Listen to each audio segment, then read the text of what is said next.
Hello people, Dibin മൂവീസിലേക്ക് എല്ലാവർക്കും എൻ്റെ ഹൃദയം നിറഞ്ഞ സ്വാഗതം. റിവ്യൂയിലേക്ക് പോകാം.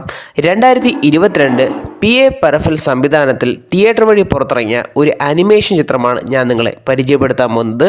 സിനിമയുടെ പേരാണ് ദി ബാഡ് ഗായ്സ്.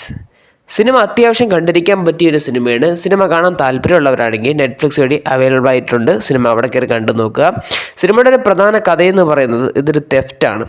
ഈ തെഫ്റ്റ് ചെയ്യണമെന്ന് വെച്ചാൽ ഒരു ഊളൻ, ഒരു പാമ്പ്, പിന്നെ ഒരു സ്രാവും, പിന്നെ ഒരു പിരാനയും ഒരു സ്പൈഡറുമാണ് തെഫ്റ്റ് ചെയ്യുന്നത്.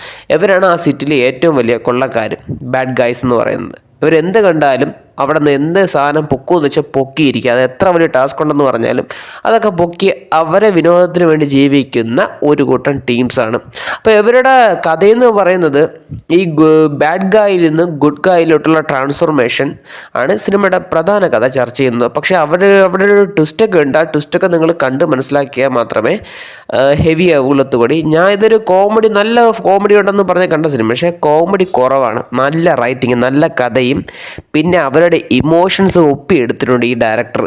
പിന്നെ അവരുടെ കൂട്ടുകെട്ട്, പിന്നെ അവർ തെഫ്റ്റ് ചെയ്യുന്ന രംഗങ്ങൾ, ആക്ഷൻ സീക്വൻസും വിഷ്വൽസും കൊണ്ടും ഒരു മായാജാലം സൃഷ്ടിക്കുന്ന ഒരു അനിമേഷൻ ചിത്രം തന്നെ എനിക്ക് പറയേണ്ടിയിരിക്കുന്നു. എനിക്ക് അങ്ങനെയാണ് കണ്ടിട്ട് ഈ സിനിമ കണ്ടിട്ട് എനിക്ക് തോന്നിയത്. അനിമേഷൻ മൂവി എന്നും പറഞ്ഞ് കാണാതിരിക്കല്, നല്ല ഹെവി സിനിമയാണ് ഈ സിനിമ എന്ന് പറയുന്നത്.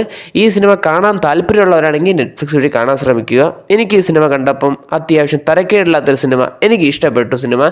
ഇതിൻ്റെ വിജയത്തെ തുടർന്ന് രണ്ടാം ഭാഗം ഇറങ്ങിയിട്ടുണ്ട്, ദി ബാഡ് ഗായ്സ് 2 എന്ന് പറഞ്ഞ് ഈ വർഷം തന്നെ ഇറങ്ങിയിട്ടുണ്ട്. അത് ഞാൻ കണ്ടിട്ടില്ല. അത് കണ്ടിട്ട് നമ്മൾ ചാനൽ വഴി റിവ്യൂ ചെയ്യുന്നതായിരിക്കും.